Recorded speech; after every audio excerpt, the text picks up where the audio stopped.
les équations du type ax plus b égale c. Alors, je ne vais pas le refaire une nouvelle fois, nous avons le membre de gauche, le membre de droite.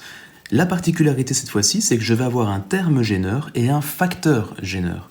Ici, je vois que j'ai le terme plus 4 qui m'embête, et là j'ai le facteur 3, donc x 3, qui m'embête également. Je vais devoir me débarrasser des deux pour pouvoir isoler mon x et ainsi trouver la solution de mon équation. Comment faire? Eh bien, on va simplement respecter quelque chose que l'on connaît déjà depuis longtemps, c'est PEMDAS, les priorités des opérations.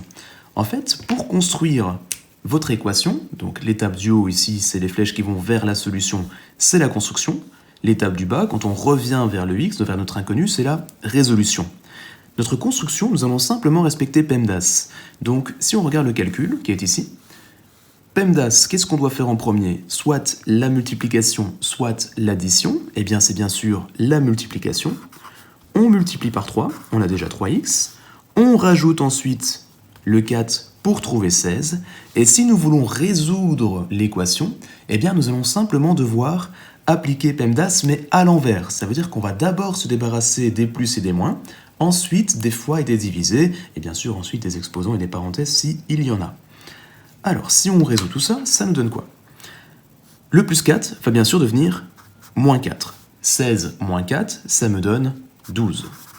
Ensuite, mon x3 va devenir divisé par 3. 12 divisé par 3, ça me donne 4. La solution, c'est donc x égale 4. Alors, résolvons ceci maintenant par la méthode officielle.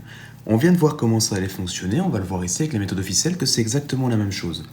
Premièrement, ce que j'aimerais me débarrasser, c'est, comme on l'a dit, les plus et les moins. J'ai donc un plus 4 ici dont j'aimerais me débarrasser. Comment est-ce qu'on se débarrasse d'un plus 4? Eh bien, en faisant moins 4. Moins 4, bien sûr, dans les deux membres de l'égalité.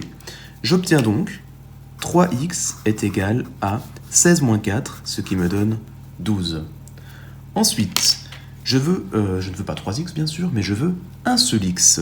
Je vais donc me débarrasser de ce facteur x3, parce que c'est bien un fois.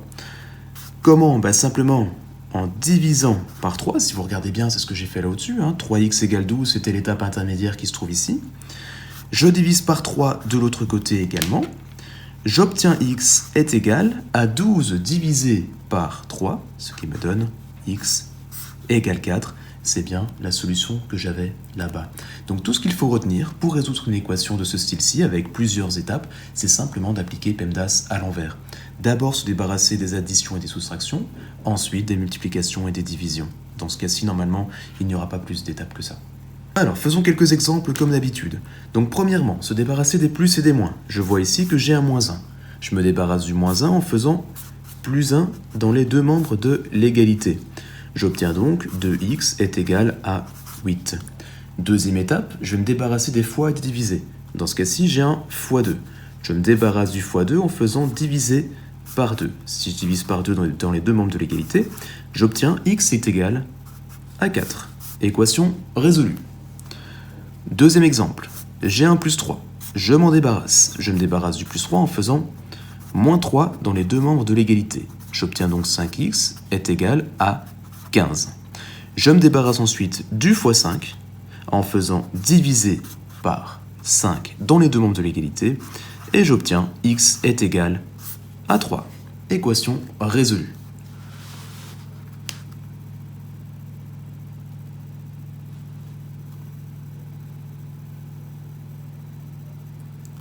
Pour le suivant, moins 7, je m'en débarrasse en faisant à nouveau plus 7, j'obtiens moins 3x est égal à 27.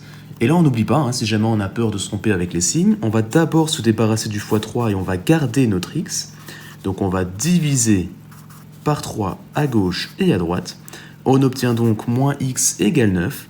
Et ensuite, la petite astuce, c'est de prendre l'opposé à gauche et à droite. X est l'opposé de moins x, moins 9 est l'opposé de 9. J'ai trouvé ma solution. Dernier exemple, le plus 9, on s'en débarrasse en faisant moins 9 à gauche et à droite. J'obtiens donc moins 2x est égal à 12. Je me débarrasse ensuite du x2 en faisant diviser par 2. J'ai donc moins x qui est égal à 6. Et enfin, vu que j'ai moins x et que moi je veux x, je vais prendre l'opposé à gauche et l'opposé à droite, solution x égale moins 6. Alors attention, dans mon exemple ici, à chaque fois que j'ai pris l'opposé, c'est devenu un nombre négatif. C'est bien sûr simplement le hasard, ça peut très bien devenir un nombre positif.